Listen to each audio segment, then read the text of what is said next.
Hello, everyone, and welcome into today's daily Bible reading for Friday, October the 28th. Today, we are reading together from Job chapter 23. Job chapter 23, which is Job's reply to the latest speech that was given by Eliphaz, where he really goes in on Job and starts making what we know to be baseless accusations against Job. And I think what we're seeing here in chapter 23 going into chapter 24, which is the second half. Let me make sure I'm right about that. Correct. The second half of Job's response to Eliphaz is that he's somewhat losing hope in being able to reason with these men. It seems as if he is really going to shift his attention away from these men who obviously don't know what they're talking about in making such accusations against Job as is done in chapter 22. And he is really going to focus his attention on Yahweh, on a desire to be able to speak to Yahweh and being able to, in a sense, bring his case before Yahweh.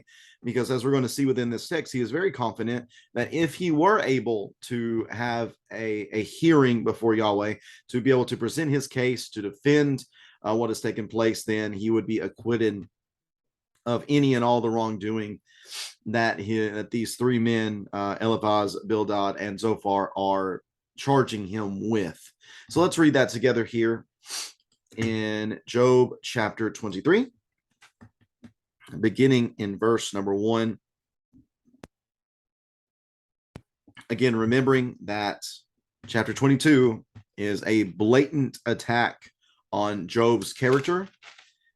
There is no longer just insinuations of wrongdoing, but actual accusations. Going back to verse number 5 of chapter 22, Eliphaz says to Job, "Isn't your wickedness abundant, and aren't your iniquities endless? You took collateral from your brothers without cause, stripping off their clothes and leaving them naked. You gave them no water to water. You gave no water to the thirsty, and withheld food from the famished. While the land belonged to a powerful man and an influential man lived on it, you sent widows away empty-handed, and the strength of the fatherless was crushed." So that's the accusation against Job. Now, again, no longer just speculative or no longer just general in nature, but Eliphaz says these are the things you're guilty of. And Job says, well, obviously not going to be able to deal with you much longer, since you are just going to start throwing mud at me, basically, and casting me as this very sin-filled man. So this is what Job's going to do instead. Job says in chapter 23, "Then Job answered, today also my complaint is bitter. His hand, Yahweh's hand, is heavy despite my groaning. If only I knew how to find him, so that I could go to his throne." I'm gonna pause right there. Notice in these other responses up until this point, I believe in the vast majority of them, Job has addressed the previous speaker, and he has had something to say to them about what they've just stated. This time, skips them, goes straight to addressing God and speaking out loud, speaking about God. I think speaking to God, but also just speaking out loud about what he wishes could take place in the situation. Start of verse 2 again. "Today also my complaint is bitter. His hand is heavy despite my groaning. If only I knew how to find him, so that I could go to his throne. I would plead my case before him and fill my mouth with arguments. I would learn how he would answer me and understand what he would say to me. Would he prosecute me forcefully? No, he would certainly pay attention to me. Then an upright man could reason with him, and I would escape from my judge forever. If I go east, he is not there. If I go west, I cannot perceive him. When he is at work to the north, I cannot see him. When he turns south, I cannot find him. Yet he knows the way I have taken. When he has tested me, I will emerge as pure as gold. My feet have followed in his tracks, or have followed just in, excuse me, yes, my feet have followed in his tracks. I have kept to his way and not turned aside. I have not departed from the commands from his lips. I have treasured the words from his mouth more than my daily food. But he is unchangeable. Who can oppose him? He does what he desires, and he will certainly accomplish what he has decreed for me. And he has many more things like these in mind. Therefore, I am terrified in his presence. When I consider this, I am afraid of him. God has made my heart faint. The Almighty has terrified me. Yet I am not destroyed by the darkness, by the thick darkness that covers my face. Job chapter 23. The chapter begins with statements about the Lord's hand being heavy against him, or the Lord being against him. Back up in verse number 2, the end of verse number 2, his hand is heavy despite my groaning. Back down at the end of the chapter, my God has made my heart faint. The Almighty has terrified me. So all in between there, we need to recognize, all right, well, what does that result in then? Well, what it results in is Job wishing that he could just speak with God. If he could go before his throne, verse 4, if I could plead my case before him and fill my mouth with arguments, then I would learn how he would answer me and I would understand what he would say to me. At least in that moment, I would be given some sort of insight. And he feels confident, based upon the language here, that if he were able to have this discussion with the Lord, then I would escape my judge forever. Why? Because he believes he'd be acquitted. I think that's what he understands. These men are throwing all these accusations against him, accusing him of wrongdoing, of very evil deeds. And yet he says, God knows the truth. And I believe he would acquit me. But here's the problem. The problem is, even though he is so close to Job that his hand is pressing upon him, and even though, as Job says here, he has made my heart faint and he has terrified me, even though he's close enough to achieve these things, Job says he's far enough away to where I can't find him. If I go east, he's not there. Go west, he's not there. North, south, no matter where I go, I can't find him. Yet, verse 10, I can't find him, yet he knows the way I have taken. He knows exactly where I am. He knows exactly what I'm doing. Therefore, when he has tested me, I will emerge as pure gold. He will figure out that I am not full of impurities, that there's not going to be much dross at all, if any, that rises to the surface. He knows he will understand that I am pure gold. Again, I don't believe that's Job being boastful here. It's just Job recognizing the reality of his character, that he is a man described as blameless, perfect in integrity, very God-fearing, turns away from evil. Job knows that's who he is. Even though his friends are going to accuse him of many things, he knows, hey, this is my character. And that's basically the description here. I have followed in his tracks, kept his way, not departed from his commandments. I've treasured the words from his mouth more than my daily food.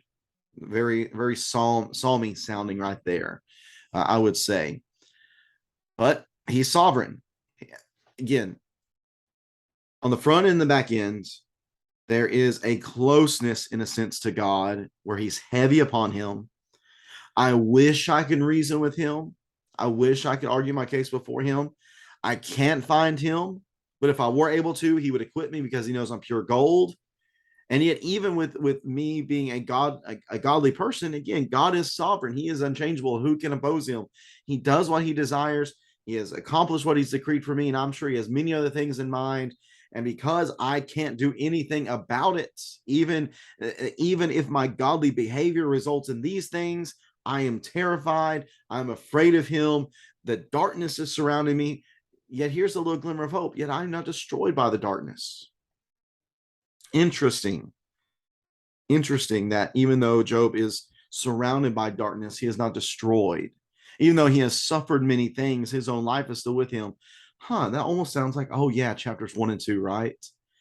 where the Lord tells the Satan, you can take his possessions, touch his family, even go so far as touch his body in chapter 2, but don't harm his life. Or I should say, don't take his life. So even though he's surrounded by darkness, it covers his face. He says, I'm not destroyed. And Job is certainly just left in a big conundrum here, because again, I believe this writing is not so much about how do we handle difficult times, although that is certainly a real application from it, but it's about how does God work? How does God operate? That's what they're wrestling with. At least that's what Job's really wrestling with. I think the other three friends are just resigned to their own preconceived notions of absolute justice being the ruling force of the day. But Job here is wrestling with the fact that God is close enough to press upon me and to be heavy upon me, but he's far enough away to where I can't hear him. I can't really reason with him. I've done what is right, yet I'm suffering, and he is sovereign. I can't do anything about it. And again, there's just a lot of wrestling going on here. But what I really want to focus on for this particular text and putting it together with chapter 22 is that there might be times in our lives where people make accusations against us, and they might feel very strongly in their accusations because of what they perceive to be evidence. And yet, what we show here from Job is that there will be times whenever that might happen, and yet we know the absolute truth. And we know that the one to whom we will answer, the sovereign God, if we were to be put up in a court of law, God is the judge, the prosecution are those accusing us, and then we, the defendants, as we argue our case, we would be shown to be acquitted of what the prosecution has brought against us. And there is a degree of comfort that should bring us, although I would say that if you've ever been in that situation where the accusations are false, even though you know the truth, that doesn't really help in a perfect way, because it still hurts. It hurts to be falsely accused. It hurts to have something said about you whenever you know that's just not true. And yet there is comfort, I think, that Job, even a little bit of comfort that he would take in knowing that he would emerge as pure gold because of the type of person that he is. And sometimes that's all we have to lean upon. All we have to lean upon is our knowledge that God knows the truth, and we just have to be content with that for now. So hope we can take a bit of encouragement from what Job says here in chapter 23 if we ever find ourselves in that particular type of situation. I appreciate so much for you tuning into this reading on this Friday. I hope you have a great rest of your Friday. Please continue to be praying for Leslie and the Hoover family as they're making their preparations for the funeral on Sunday, with the visitation of friends at 1 and the funeral at 2, or excuse me, the funeral at 3. Excuse me, the funeral at 3 at McGill Click Funeral Home here in Loudon, up on 72 across from the car wash and the Goodwill on the other side of the road. You'll see McGill Click there. That's where we'll be gathering on Sunday to remember Billy and to honor the good, faithful man that he was. A very bittersweet day that will be, but to God be the glory in all of it. Again, thanks for tuning in. Have a good Friday, everyone. We'll be back at it again tomorrow, as we'll be reading the second half of Job's response to Eliphaz in Job chapter 24. We'll be reading that together in the morning. Take care. God bless.